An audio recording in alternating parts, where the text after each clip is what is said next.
பணத்தை தக்க வைக்க மதிப்புமிக்க புத்திமதிகள். பணம் ஒரு மாயை. நாம் கவனமாக இல்லாவிட்டால் அது நம்மிடமிருந்து பறந்தே போய்விடும். பணத்தை கையாள்வதே மிகப்பெரிய கலை. அதை கற்றுக்கொள்ள அதிக விலை கொடுக்க வேண்டியிருக்கிறது. அதை மிகச் சரியாய் கற்றுக் கொடுப்பது அனுபவம் என்ற ஆசான் தான். ஆம், நமது அனுபவமே அந்த அனித்தியமான ஆஸ்தி, ஐஸ்வர்யம், காசு, பணம், துட்டு அனைத்தையும் கையாளும் கலையை கருத்தாய் நமக்கு கற்றுக் கொடுக்கிறது. தனது அனுபவத்தால் அந்த பணத்தை நேர்த்தியாய் கையாண்ட கோடீஸ்வரர் வாரன் பப்பட் என்ற மனிதர் பணத்தை தக்க வைக்க மதிப்புமிக்க புத்திமதிகளை சொல்லிக் கொடுக்கிறார். நாம் அனுபவித்து அந்த கலையை கற்றுக்கொள்வது பெரிய கடினமான விடயமே.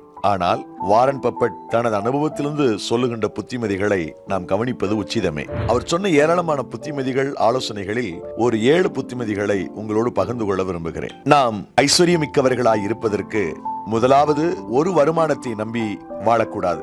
இரண்டாவது, வருமானத்தை ஏற்படுத்திக் கொள்ள வேண்டும். ஒரு வருமானத்தில் தொய்வு ஏற்பட்டால் அடுத்த தொழில் உள்ள வாய்ப்பை பயன்படுத்தி அந்த தொய்வை சமன் செய்து கொள்ள முடியும். இரண்டாவது, ஒரு பொருளை வாங்கும் முன் அந்த பொருள் தேவையானதா தேவையற்றதா என்பதை நாம் கவனத்தில் கொள்ள வேண்டும். அது எத்தகைய விலையுயர்ந்த பொருளாக இருந்தாலும் அது அவசியம் இல்லாவிட்டால் அதை வாங்கக்கூடாது என்பதில் நாம் உறுதியாக இருக்க வேண்டும். மூன்றாவதாக, வருமானத்தில் செலவு செய்த பின் எஞ்சி இருக்கின்ற பணத்தை சேமிக்க கூடாது.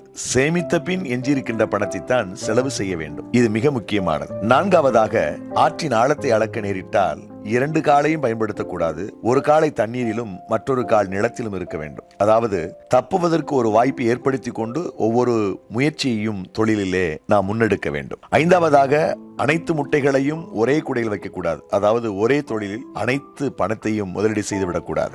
ஆறாவதாக, உழைப்பு, சாமர்த்தியம் கட்டாயம் தேவை. கூடவே அலட்சியம் கூடாது. நாளை பார்த்துக் கொள்ளலாம் என்ற நினைவு தவிர்க்கப்பட வேண்டும். ஏழாவதாக, நேர்மை அனைவரிடமும் இருக்கிறது என நாம் நம்பிவிடக்கூடாது. தொழிலில் ஜாக்கிரதை உணர்வு எப்போதும் இருக்க வேண்டும். நண்பர்களே, இந்த கோடீஸ்வரின் ஆலோசனைகளை நாம் புறம்பே தள்ளிவிட முடியாது. அதே சமயத்தில் நாம் சம்பாதிப்பதற்கான பலத்தையும் நிர்வகிப்பதற்கான சாமர்த்தியத்தையும் இறைவன் இயேசுவிடமிருந்து நாம் பெற்றுக்கொள்ள முடியும். எனவே ஞானமாய் ஒவ்வொரு அடியையும் எடுத்து வைக்கும் அதே நேரத்தில் இயேசு கிறிஸ்துவின் பாதத்தில் ஞானத்திற்காக பிரார்த்தனை செய்வோம். God bless you.